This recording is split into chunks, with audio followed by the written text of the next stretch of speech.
That drops them down as well. 1-0 at Augsburg. Hertha on the bottom side. Stay bottom, but 2-1 winners over Stuttgart, who are 16th. Bochum in 17th. Beaten 2-0 at Borussia Mönchengladbach. Hoffenheim 3-1 winners over Eintracht Frankfurt, with Bayern Munich playing Werder Bremen later. And Milan 2-0 winners over Lazio ahead of their Champions League semi-final with Inter, who kick off at Roma shortly. Milan a point ahead in the race for Champions League football. More to come after this. BBC News, I'm John Shaw. King Charles III has been crowned and enthroned at a ceremony rich with music and symbolism at Westminster Abbey in London. The King, in a velvet robe, took an oath promising to perform the monarch's duties. Queen Camilla was also crowned. 90 heads of state attended the coronation ceremony. Thousands of people lined the streets in central London to see the royal carriage make its way to and from Buckingham Palace. Simon Jones reports. A deeply religious ceremony steeped in symbolism to crown a new monarch at Westminster Abbey for the first time in 70 years.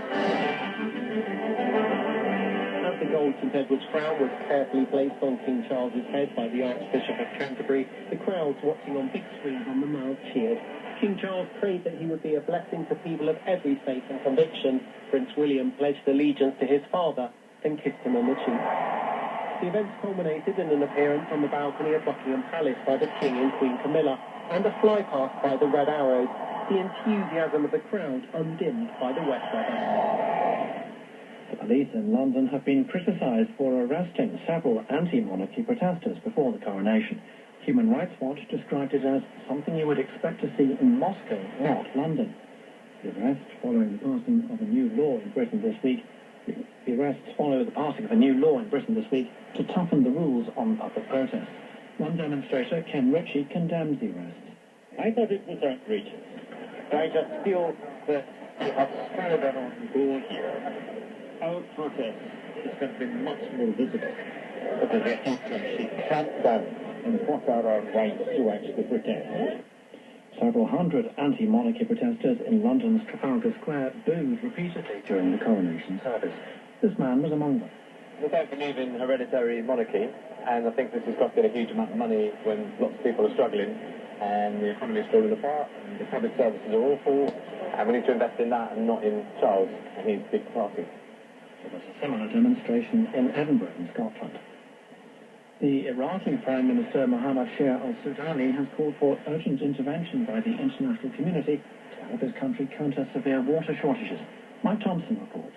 Prime Minister al-Sudani said curbing the growing water shortages facing Iraq was now his government's top priority.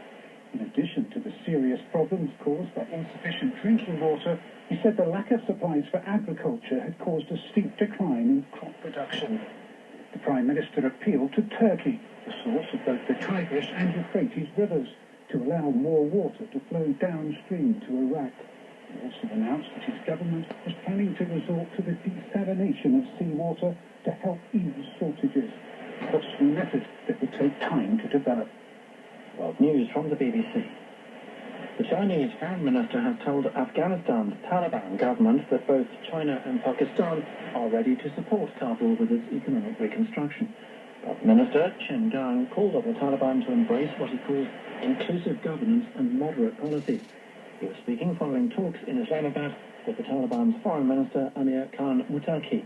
The Taliban administration is not internationally recognized. Turkey says it's moving its embassy in Sudan from the capital, Khartoum, to Port Sudan, after the ambassador's car was hit by gunfire. Khartoum has been the main focus of 3 weeks of fighting between the army and a rival paramilitary force.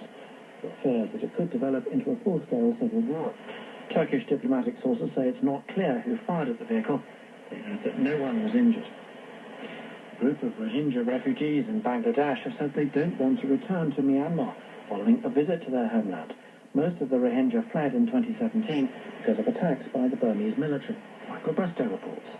This is the first delegation of Rohingyas to visit Myanmar since the exodus 6 years ago.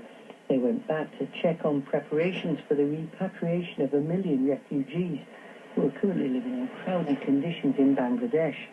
After the visit, some of the groups said they were unhappy with plans to make returnees live in camps rather than allowing them to go back to their villages. They're also concerned that they won't be granted citizenship and will be no safer than they were before. The prominent Czech journalist and activist Kranji has died aged 75. She spent 2 years in prison for opposing the communist government in 1969 and went on to co-found Charter 77 human rights group. After the fall of communism in 1989, members of the group played key roles in the smooth transition to democracy. Petrushka Trustova served briefly as Deputy Interior Minister before becoming a journalist. BBC News. On radio, online and on mobile. This is Sports World on the BBC World Service. Hello, I'm Lee James with the Premier League headlines. It's gone to 1 at the double as City go 4 clear at the top. Suarez away from third, actually here. It's Gundogan! First time finish! Right footed finds the bottom right-hand corner. Suarez finds Gundogan. Gundogan with a shot! He's got it again! It's the same combination, except this time Gundogan's found the bottom left-hand corner. Gundogan then missed a penalty. Leeds got one back. It finished Manchester City 2, Leeds 1 at the Etihad. Chelsea win at Bournemouth to earn their first points under Frank Lampard.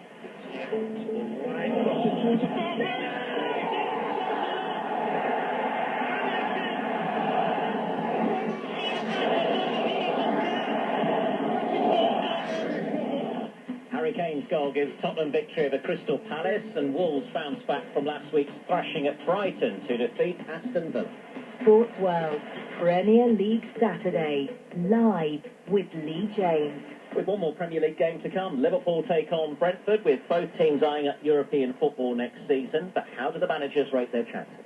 Other teams are in much better positions. As long as they win football games, we have no chance, and we have to keep teams behind us, which not all of them. We can do it by our own. Like you say, if Brighton wins all their games from now until the end of the season. I don't know exactly. I think there's everything to play for. I think it's important for us to finish well in the end of the season. We're going away to Liverpool and Anfield. That in itself should be a fantastic thing to look forward to, which we are. So we just want to do everything we can to go there and perform. Thomas Frank, before him, Jurgen